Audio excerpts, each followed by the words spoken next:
Hi there, my name is Tanisha Shade Spain, and I'm your host for Mid-American Gardener. Thank you so much for joining us, and we've got a lot to talk about this evening, lots of show and tells, and of course our wonderful expert panelists that you all know and love. So let's have them introduce themselves and tell you a little bit more about their specialties and what they're into in the garden. So Ella, we'll start with you. I'm Ella Maxwell from Hare Nursery up in Peoria, and I'm a master gardener as well, and my expertise is perennials and shrubs and trees, and I've got a lot of knowledge and hope to share that tonight. All right, Phil. I'm Phil Nixon. I'm an extension entomologist with the University of Illinois, and so I can answer your questions about insects. All right, and Martie. See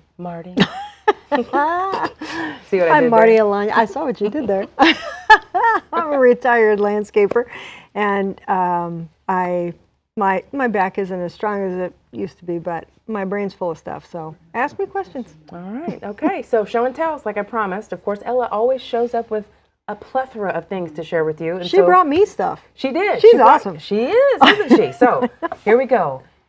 Calibrachoa.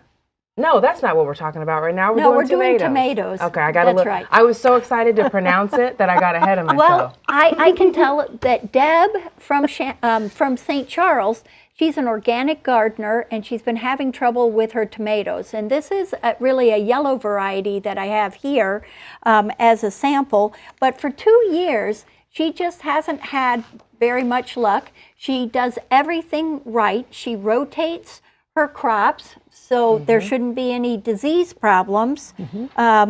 She's making sure that she's mulching them, and that's important too.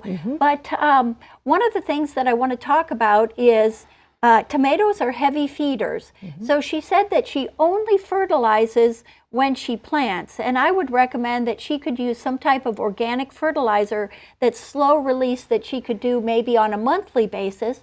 But before she does anything, I would recommend a soil test because it could be that her pH is too high. Now, she talks about the tomatoes are not flavorful, and that when she cuts them open, she has some hard green spots, and there are some insect problems and disease problems that can damage the fruit and maybe reduce the quality. And one of them was stink bugs, so maybe Phil can fill us in on that. Certainly it could explain some of her problems. And also, I think it's important to try some different varieties of tomatoes. And I would really recommend maybe trying as well as heirloom, because I'm sure she likes heirlooms, but some of the hybrid tomatoes I think might be better, and especially one that's going to ripen in the shortest amount of time. And everyone should be able to grow cherry tomatoes, and they have wonderful flavor too. So that's my show and tell and my questions or answers for Deb. Thank you so much, and I'll get to say calibrachoa a couple more times later. I got so excited, you know. Okay, Phil, you've got a show and tell. Well, and I'll kind of finish up what Ella led into, and that is the stink bugs attacking tomatoes. And particularly, you know, if you've been growing tomatoes like I have for, you know, decades, normally that's not much of a problem once in a great while. But we do have a new stink bug on the scene, and that's the that's the brown marmorated stink bug. And this is a brown stink bug with marmorations, which are little black squigglies that are in the on the back of a stink bug. And it's about 3/8 of an inch long, and that particular stink bug will feed a lot on fruits, soft fruits, particularly such as plums and peaches, and it will also feed a lot on tomatoes. So if you've been seeing a lot of brown looking stink bugs around in the garden, particularly they like to come in, this particular stink bug, unlike others, likes to come into the house, and I've had one on my front door screen for the last 3 or 4 weeks. I keep watching that, looking at it. He's in an overwintering mood, so he's not feeding. He's just kind of hanging out, thinking, "I know there's a way into the house from here," and he just can't figure it out. But at any rate, they will feed on it, and they will give you a lot of that green granulation that you're talking about, and that may be a lot of what's going on. So how should you prevent it? How you prevent it? There's not a whole lot you can do about it. There are some sprays that you could use, some insecticide sprays. Permethrin, which is sold as 8 insect spray, or carbaryl, which is sold as 7 insecticide, would work fairly well. But likelihood it's probably just not really worth it. It's something that the stink bugs may be heavier in one part of the garden than the other, they're not really going to be attracted to that. They're, by nature, the brown marmorated stink bug is a tree feeder. And so if you happen to have your tomatoes growing next to some trees, particularly a forested area or something, of course you got to be out where you got the sunshine. Actually, the other side of a yard may actually help a lot if you get them away from the trees, away from where the brown marmorated stink bugs tend to hang out for the winter time. So these are all things that you can kind of do, but it's not a real easy thing. Stink bugs are not going to be easily controlled with insecticides to the level that you're looking for, but you can kind of reduce the storm a little bit and get it down to a dull roar. So that's. Now back to my show and tell. Yes. Now that I've done Ella's. Sorry. Take them all the time. But at any rate, insectivorous plants, most of the insectivorous plants are not hardy in the Midwest. They are actually from the panhandle of Florida, North Carolina, coastal areas, coastal South Carolina, these sorts of areas is where they occur naturally, including this one that's actually here in front of me. It's the parrot pitcher plant, in which it has, the pitchers look kind of like parrot beaks to a certain extent. This one's got kind of young ones on it, but at any rate, they will do well for you. But the thing that these plants pretty much all have in common is that they really like to have, they live in damp soils that have a low pH. They're acidic soils, and they have very poor nutrients, which is how they've kind of adapted to eating bugs.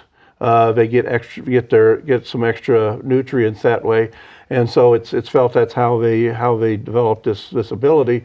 But they make an interesting look to it. This particular one is one that lives in very low areas where I've seen it growing in the wild in Florida. It's always been down next to a stream or something where if you get a good heavy rain, it's going to flood, because these pitchers are very low, and they actually feed on Daphnia primarily and other little tiny crustaceans, part of the plankton that's associated with the water areas. So not all insectivorous plants are insectivorous. Some of them are, how about that?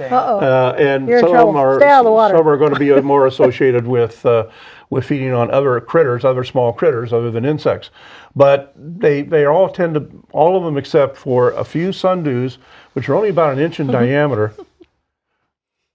Are you trying to say you're a crustacean? I'm trying to be as big as possible. Big as possible? Yes, Okay, yes. all right, good enough. But at any rate, they outside of one pitcher plant, the purple pitcher plant, which grows in the north, and some sundews, which are only about 1 inch in diameter, which are actually annuals. The others are perennials. Wow, that grow in the north, and a butterwort or two. Essentially, everything else is subtropical, we call it, or kind of like a zone 7, 8 sort of area. And so what I do is I keep them out in a pond. This is actually, I actually purchased this way. It's got a foam float associated with it, and it floats.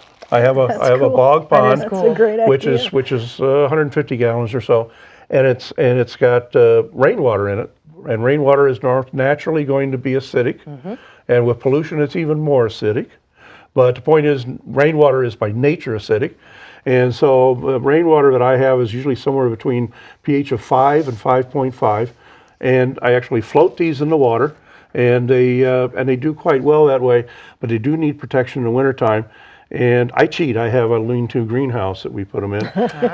But getting enough light for them for the wintertime can be problematic for somebody who doesn't have a cheating greenhouse. So this is kind of how you can grow them, but they are unusual plants, and they're interesting. Some can be quite big in areas of Peninsula Florida where I've been. where the yellow pitcher plants are growing. The pitchers are like 3 feet, 2.5, 3 feet tall, and they really are impressive. And there's just hundreds of them in some of these areas. Not going there. So okay. it's but these have become very well available. You don't have to worry about messing up the natural environment, because most of the ones you're going to buy from reputable sources are going to be tissue cultured, which means they can use just a little small amount of the plant and create many of them. And so so things like orchids and insectivorous plants and some other plants, hostas for instance, have been revolutionized through tissue culture production. And so you don't have to worry about, did this really mess up some natural environment by digging this thing up? No, they grew in a test tube. Woo! All right, Phil. That took some time. With the knowledge coming through. I the know, knowledge. he's got all kinds of stuff. So we've heard soil and acidity and all sorts of things mentioned throughout the show. Okay, pause that thought, because we have to go to a call now. The director says I have to do it, so I have to do it. He's the boss. right. So we're going to go to Jeff in Champaign, and he has a question about, what is that? Coreopsis. Thank you. Thank you. Go ahead, Jeff. Not what it Yes, says. hi. Okay. We thought we would try some Coreopsis in our annual bed this year, and we bought it's called Tick Seed. It's a golden bronze variant, Yes. and it did really well. Grew and flowered really nicely. The flowers were about a foot off the ground, and then about a month ago, they just sort of collapsed and fell down. All the stands leaned over, and it's on the ground now. It's still flowering, but it's I can't figure out why it would suddenly collapse like that. Have you ever seen that happen before? It was doing fine. The flowers were on a stand about a foot high, and then all of a sudden, all of the stalks just fell over, laid down on the ground, and it's still flowering even now. So it's not like it was. And I was watering it, frequently enough. I don't think that's an issue. What do you think? I would speculate that it was just growing so profusely that it got a little top heavy, and especially when you're watering it, the flowers catch a lot of the water, and then they get heavy and it'll knock right down. Watering is important, particularly if you don't mulch, but you should mulch. So if you water, try to water at the ground surface and not from overhead, not so it falls on the plants, but so it just is on the soil. You can also put in, obviously, some irrigation, some drip irrigation. But just when you water, try not to water the plant, just the ground. And also, overhead sprinklers, when you're watering, a lot of times you'll get plants that are normally pretty xeric. They're pretty drought tolerant, but when they get too much water, then they grow more quickly and they get weak and they have a main stem, and then they'll flop over because they just get too heavy. Well, I think Jeff's part to solve your problem is sometimes when they continue to flower, just like she said, I don't know necessarily from all the watering, but just the stem gets so far out there with the different flowers that it kind of falls over. So if you would deadhead it, well, do more than that, cut it back, and then just wait for the next flush, I'm sure that those would be upright. Yeah. So after you notice that problem, I would have sacrificed those blooms, cut it back, and let it bloom again. Okay. And a third idea is that around the first part of October, I live south of Champaign, about 15 miles. We got some little tornadoes in the area, and all my zinnias went flat, my sunflowers went flat, my milkweeds went flat and falling over. And so you may have had some localized winds that did that as much as anything. So any of those are possibilities. They're good answers. Yeah. Very. 3 very different perspectives, all fabulous answers. Okay, so Ella, we're back around to you. No, we have soil testing. Oh my God, I'm a mess, you guys. I've been off for 6 weeks. I'm a little rusty. Give me a couple weeks to get back together, but okay, sorry. I am sorry. Calibrachoa. Okay. I just wanted to say it. Okay. I brought a soil test kit. It's Martie. It's your. It's my little pal. Yeah. Okay. All right. I'm going to answer a question here. Okay. I was gonna tie in with the soil testing, but well, anyway, we did have a color. Saw this on our walk, didn't know what it was. Is it breadfruit? They don't routinely wear glasses, Just here. This is not a breadfruit. That's tropical. Yeah, tropical. Then and you don't want to eat these. They taste bad. This is a hedge apple. It's a That's the common name. They grow. Osage orange. Osage orange is also in it. That's got lots of common Maclura names. pomifera. There you go. That's the guy. Overachiever. Yeah, That I Ella, know. every I know. time. Phil, do these repel insects?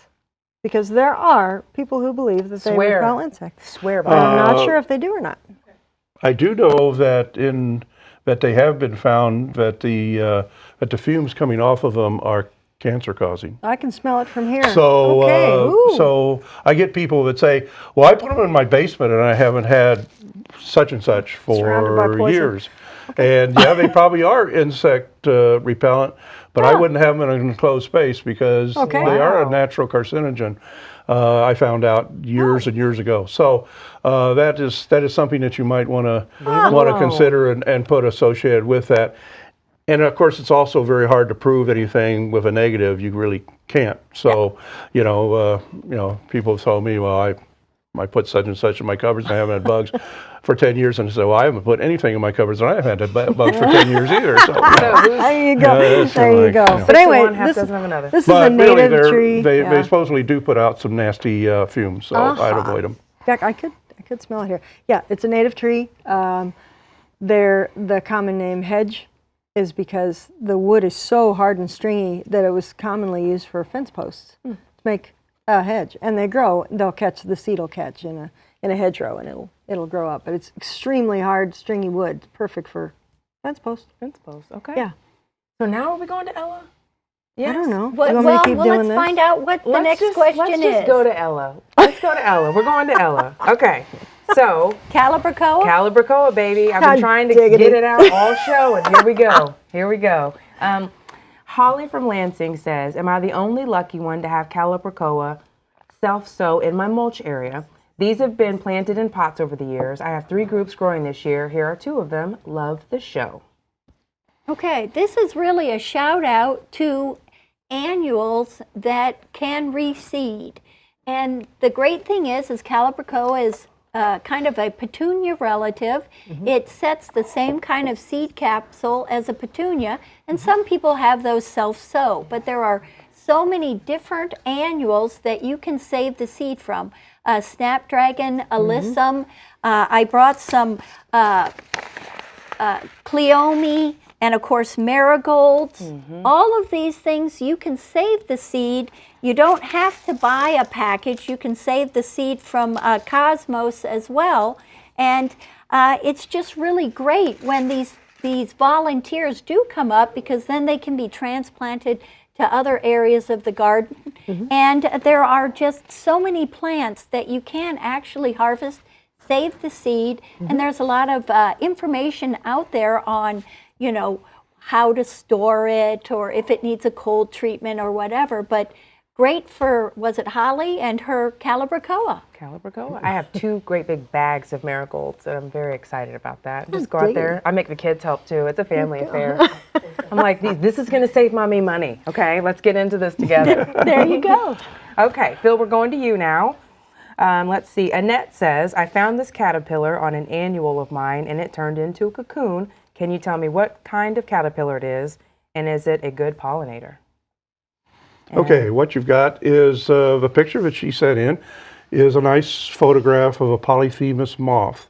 It's one of the big silk moths, and these are actually tree feeders. And so to find it on an annual means that it was fully grown, which bears out because she said it made a cocoon, and it'll form a cocoon that's typically about 1.5 inches to 2 inches long, and kind of oval shaped, and it will be in the duff on the ground in leaf litter and so on, and will emerge as a Polyphemus moth, and there's a picture of it on the screen now. What the moth looks like, and it has a wingspan of about 5.5 to 6 inches. Wow. It is not a good pollinator because the interesting thing about the silk moths is that it doesn't feed as an adult. It comes out as an adult and it's sex, sex, and more sex. At night? They don't stop to eat. So they will mate, and the males live about a week. The females live 2 to 3 weeks because they've got to lay the eggs before they die. But they really don't feed as adults, and thus they don't go to flowers, and they don't produce. They're not a pollinator, but they are a neat bug, something that's different, and they're really not a pest because they typically, the caterpillars feed singly on various types of forest trees, and they really don't feed enough in one place to cause any real serious harm, even though each caterpillar eats a pile of leaves to get up to a 6-inch long caterpillar, which is commonly where they kind of top out at. Thank you so much, sir. Okay, we are to Helen with a question. She says, hi, this fungus/bug has taken over my garden, and she already lost her beans, and she is crying out for help. Hi, Helen. This isn't a fungus. This looks to me like mite damage, spider mites. They'll be 2-spotted spider mites, or they'll be red spider mites, and they'll be on the underside of the leaf. You can see how the leaf curls in the picture you're looking at. It also looks like they eat the green right out of the leaf, like little yellow speck, like the green is just being eaten out of the leaf itself from the underside. Sucked out. Yeah, that's literally what they're doing, exactly. So to keep this from happening, I would recommend, now I just said don't water the perennials from the top, right? But mites like it really hot and dry. And as you may have recalled, the summer was really hot and dry. Really? So yeah, so when you water, you can spray underneath your leaves of your plants and get the undersides of the leaves damp. And that alone will deter mites from getting on your plants because they like a dry spot. And you'll notice, like I said before, when they chew on a leaf, it'll make it curl a little bit, and it's even drier under there. Mm-hmm. So they know what they like, and they know how to get it. You got to watch them. They're crafty little boogers. They're tiny, tiny. And mites are actually an arachnid. They're like a spider. They have 8 legs, not 6. So if you find that they're bad enough, you have to spray for them. Be certain to get a miticide, not just an insecticide, okay? Ask at your garden center. They can help you with that, all right? Also, clean up debris. Any dead leaves that fall, they'll live in those too. They'll climb back up on the plant and get something green they can eat, but still, you want to clean up any leaves that fall from mite damage, okay? All right. And I might add, in my career, almost all of the cases of spider mites on vegetables or flowers or any of these sorts of things were due to people spraying insecticides too much, and they killed off the natural enemies, which normally keep the mites in control as long as you've got some decent moisture. So if the person happens to be somebody who, well, I go out there and spray every week or 2 weeks just to be sure, just in case, they cause the mite problem themselves. Spraying insecticides too much will give you a mite problem because the spider mites come back faster than their predators are going to come back. And so you end up killing off the guys that eat the mites, and so the mites just go crazy. A delicate Good balance. point. Okay, my turn. I don't know what I'm going to call this. I was thinking like tea time, or I don't know. When I have a question for them, I feel like it needs a thing. I like tea time. Okay, I love tea that. time it is. It's tea time. So I was out in my backyard over the weekend and snapped this photo. There are spiky little hairs all over one of the trees in my backyard. And so I wanted to ask the experts and see if they could give me some advice and see if there's anything I need to do or what we're seeing here. And what these are mite galls from very tiny mites. They are so small they're invisible to the naked eye, called eriophyid mites, ERIOPHYID. And this, what you're seeing is actually the structure of the plant. They formed the galls associated with that, the little spikes on the leaves, and they really don't hurt the plant at all. So it's kind of like one of my sayings associated with this: find something important to worry about. Okay. Because this isn't one of them. That's not one of them. That's just what they do. There's enough maple leaves to go around. There's enough maple leaves go around, and the maple leaves do fine with them. Interesting. I mean, some of them were like tall. Yeah, they'll get 1/4 of an inch or even 3/8 of an inch. Interesting. Yeah. Okay, It's so as symbiotic. we're Let me write that down. Okay. closing, actually, we have about 90 seconds or so. Do you want to talk about soil samples while we have the time? 'Cause we Yes, didn't I get will. to that, so let's I do will. that. I will. I talk about sampling your soil all the time. It's really important. You find out, especially if you have some issues in your vegetable garden, because they're annuals. They only have, a short season, but also for other things as well. Okay, here are 2 soil samples from my yard, and I brought in a soil test kit. It's very easy. They come with capsules inside here, and you take one of them, you put your dirt in here about a quarter up to there, and then you empty that little capsule in there, and then you top her off with water, and then you shake it up, and it turns colors. Okay, that's just trying to as be your easy as sister. it is. Awesome, you're fantastic. It does pH, phosphorus, nitrogen, and potash, but you can get soil kits that test more extensively. However, I just brought these in. This one is from the base of my house where there's a lot of concrete. Okay, this one is from my vegetable 30 garden. seconds. They turn out to be about 7.5 in their pH range, which is about perfect for what I'm growing there. So I must be doing something right, because as my father would say, even a blind sow will find an acorn once in a while. And that is the show, ladies and gentlemen. We're out of time There we for go. tonight. Thank you so much for watching. Be sure to join us on our Facebook and our Instagram to keep up on all things Mid-American Gardener, and also email us your questions at yourgarden@gmail.com. We'll do our absolute best to get those on for you, and we'll see you next time. Thanks so much for watching. Good night.